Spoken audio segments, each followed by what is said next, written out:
আসসালামু আলাইকুম।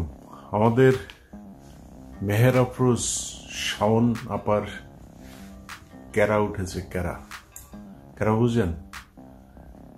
যৌবনে 60 বছরের এক ব্যাটারে জমি জায়গার লোভে বিয়ে করলে ক্যারা তো থাকবেই। সেই ক্যারাই তিনার এখন উঠেছে।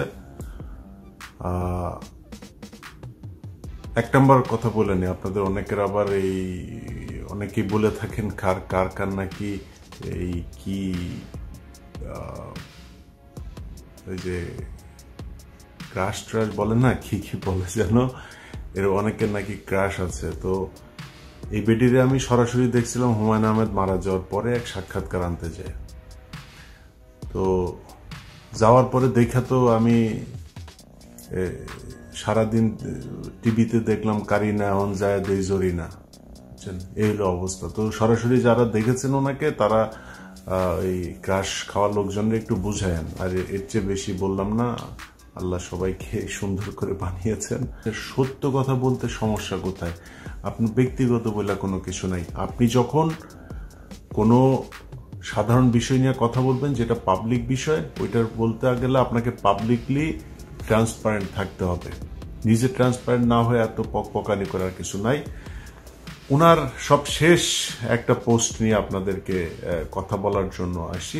কয়দিন ধরে উনি খুবই উত্তেজিত, ক্যারা খুব বেশি উঠেছে। তো সরাসরি যাওয়ার পরে দেখার পরে তো আর কেউ ক্যারা মজাইতে পারে না। ওই সোশ্যাল মিডিয়ার ছবিটা দেখায় একটু ক্যারা মজায় আর কি। সো কারা ফেসবুকে এই ধরনের এখনো পর্যন্ত এই যে গণহত্যা, যে মুক্তিযুদ্ধ, এই মুক্তিযুদ্ধের শহীদদেরকে নিয়ে এখনো এই ধরনের মন্তব্য করার সাহস পায়, এইসব ব্যাপারে আপনাদেরকে সাবধান হইতে হবে। আপনি এখন বলতে পারেন যে ভাই, আপনি তো ফেসবুকে কে কি লিখবে না লিখবে সেটার জন্য তো আপনি এটা এইভাবে বলতে পারেন না। ফেসবুকে কে কি লিখবে না লিখবে এটা আওয়ামী লীগ শিখিয়ে দিয়ে গেছে। এই শাওনদের, 60 বছরের বুড়া চাচার আপনার বউ যে শাওন, এই শাওন বান্ধবীর বাপের সাথে আকাম কুকাম করে তারপরে লটর বটর বাঁধায় বিয়ে করা মাল এখন আইসা আপনাদের চেতনা শিখায়। এই চেতনা যাদের প্রতি ছিল, তার সে আওয়ামী লীগ সরকার শিখিয়ে গিয়েছে যে তারেক রহমানের বক্তব্য বাংলাদেশে চালানো যাবে না, কোনো মিডিয়া চালায় নাই, এরকম না যে মিডিয়া চালিয়েছে। তারপরে আলেমদের, জামাত ইসলামের নিউজ তারা ছাপায় নাই। জামাত ইসলাম যেখানে মিটিং করেছে সেটাকে বলা হয়েছে নাশকতার জন্য নাকি তারা মিটিং করছে। এটা সেই বাংলাদেশ। জামাত ইসলাম সরাসরি ফেসবুকে কোনো পোস্ট করতে পারে নাই। গোপনে বিভিন্ন জায়গা থেকে, বাঁশের কেল্লা সহ বিভিন্ন গোপন জায়গা থেকে তাদেরকে কাজ করতে হয়েছে। তারা ওপেনে বসে থেকে তারপরে এইভাবে সরকারের বিরুদ্ধে, একটা বিপ্লবী সরকারের বিরুদ্ধে রাষ্ট্রদ্রোহী কার্যক্রম ফেসবুকে চালিয়ে যাচ্ছে। এই শাওনদের মতো কিছু মাল আছে যারা টাকার মাধ্যমে সবকিছু করতে পারে। এই ধরনের মালগুলোকে আওয়ামী লীগ এখন টাকা পয়সা দিয়ে কাজে লাগাচ্ছে। এটা সিরিয়াসলি নিতে হবে। আমি মনে করি জনাব আসিফ নজরুল, আপনাকে এইটার পদক্ষেপটা নেওয়া উচিত। কারণ কয়েকদিন আগে তিনি পোস্ট করেছেন যে আপনার দিকে কোন এক মেয়ে আপনাকে একটা নিয়ে কমেন্ট করেছে, তাকে বলেছে আমার জামাইয়ের দিকে তাকাইলে করে ফেলবো। এর আগে আপনি শিল্পকলার ডিজি বানিয়েছেন একজনকে, সেটা নিয়ে তিনি ধন্যবাদ জানিয়েছে আপনাকে। সো আপনার সাথে সম্ভবত একটা কানেকশন তার আছে।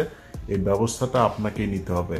এবং আমি মনে করি আইন শৃঙ্খলা বাহিনীর উচিত এই এই পোস্টের মধ্যে যেই শহীদ একজন রিয়াকে নিয়ে যেই মন্তব্য করা হয়েছে, এখানে কারা কমেন্ট করেছে এবং পোস্টকারী সবাইকে গ্রেপ্তার করা উচিত।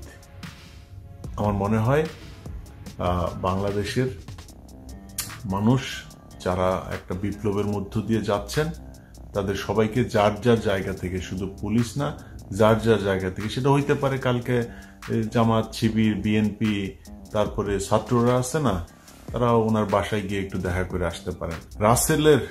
রাসেলের প্রতি তার একটু দরদ উঠেছে। রাসেলের 60তম আপনার জন্মদিনে উনি খুব আবেগঘন এক করেছেন। তো 60 বছরের মানুষের প্রতি কিন্তু আবার শাওন আপার একটা আলাদা ধরনের একটা আকর্ষণ আছে, এটা আপনারা জানেন সবাই। হ্যাঁ, তো সেই আকর্ষণটা যদিও জানি না আসল আকর্ষণ নাকি জমি জায়গার জন্য আকর্ষণ, সেটা বলা মুশকিল। আমার মনে হয় জমি জায়গার জন্য আকর্ষণ।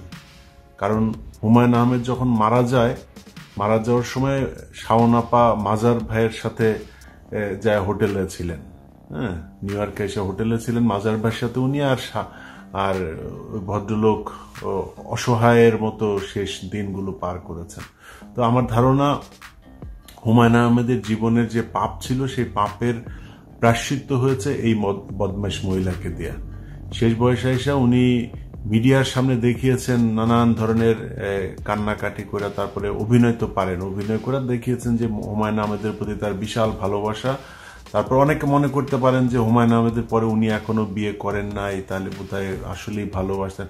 আরে বেটা, বিয়ে করবে কে? যে বিয়ে করলে তো সামনে যায় দেখবে, দেখলেই তো বুঝবে যে কারিনা না জরিনা। বিয়ে তো কেউ করে না, এই কারণে উনি বিয়ে করেন। আপনারা মনে করেন না ভালোবাসা থেকে বিয়ে করেন। যারা খায় মাগনা খায়, মাগনা খাইতে তো ধরেন দেখতে কেমন হইলো এটা সমস্যা না, এইভাবেই খাচ্ছেন ওনাকে। আর টাকা পয়সা কিছু আছে, সুগার মাম্মি হয়ে এখন তো সুগার নানি হওয়ার বয়স হয়ে গেছে। তো সুগার নানি এখন ধরেন করে এই পোলাপান নিয়ে টিয়া টাকা পয়সা দিয়ে হয়তো পয়সা তো কামিয়েছেন, হুমায়ুন আহমেদের সব তো দখল করেছেন অর্ধেক ভাগ নিয়ে, আলহামদুলিল্লাহ। সমস্যাটা যেই কারণে ওনাকে নিয়ে আমি অনেক সময় অনেককে ব্যক্তিগতভাবে আক্রমণ করার কারণ হচ্ছে কোনো কিছুই ব্যক্তিগত না। আপনি যখন রাষ্ট্রীয় বিষয় নিয়ে কথা বলবেন তখন আপনাকে রাষ্ট্রীয়ভাবেই আপনাকে করা হবে, ওইটার সবকিছুর জবাব দেওয়ার জন্য আপনার কথা। অনেক মানুষ আছে না যে তার ব্যক্তিগত জীবন কি ওইটা নিয়ে কথা বলে। আরে বেটা, ব্যক্তিগত জীবন তুই ওই যে নিজামি, তারা বলা হয়েছে কোন এক জায়গায় হরিণ দিয়া, কোন মেয়ে মানুষ দিয়া টিয়া, তারপরে কিচ্ছা কাহিনী সাজানো হয়েছে না, সাইদিকে নিয়ে সাজানো হয়েছে না, মুজাহিদকে নিয়ে, সবাইকে তো সাজানো হয়েছে এইভাবে।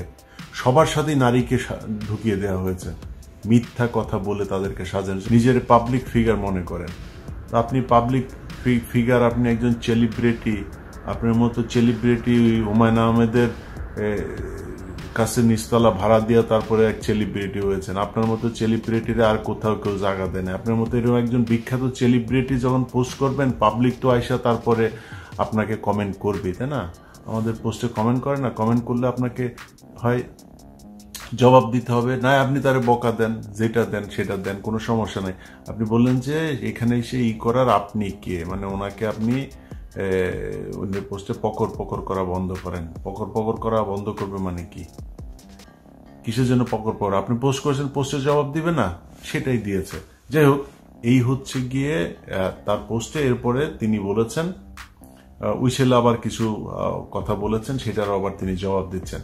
এই জবাবের মাঝখানে মজার বিষয় হলো পোস্টটা, যদি আমি গোয়েন্দা সংস্থাকে বলবো যে এই পোস্টটা আপনারা দেখবেন, এখানে অনেক এই শেখ মুজিবের সাথে এই মমতাজের আকাম কুকাম করার মাধ্যমে পয়দা হওয়া কিছু বিজম্মাও এই পোস্টের মধ্যে আছে। উনি সেখানে এইসব নিয়ে আলাপগুলো কেন আসলো সেই কারণটা আপনাদেরকে বলি। তার সেই ফেসবুকের পোস্টে গোলাম সারোয়ার অনিক নামে এক ভাই একটা কমেন্ট করেছেন। কমেন্টে তিনি লিখেছেন যে সাদে হেলিকপ্টার থেকে গুলি খাওয়া রিয়ার ব্যাপারেও আপনার এমন পোস্ট চাই। অর্থাৎ ওই ভদ্রলোক যেটা বুঝাতে চেয়েছেন যে তিনি এই যে রাসেলের যে আবেগ ঘন শাওনের নিচতলা আপনার ভিজে যাওয়ার যেই পোস্ট তিনি করেছেন, সেই পোস্ট অনুযায়ী যেই আবেগ দেখিয়েছেন, ওই রিয়ার ব্যাপারেও তিনি সেই আবেগটা দেখাতে চান। অর্থাৎ রিয়া নামে যে ছোট বাচ্চাটাকে র্যাব গুলি করে মেরেছে সেটা নিয়ে। সেখানে শাওন সাথে সাথে সেটা রিপ্লাই দিয়েছেন যে বলেছেন যে এখানে আপনার চাওয়া পূরণ করার দায়িত্ব নিয়ে আমি বসে নাই, আপনি অপরিচিত একজন হয়ে অন্যের পোস্টে এসে পকর করা বন্ধ করে দেন। ধন্যবাদ। তো আপনি তো, আল্লাহ হাফিজ।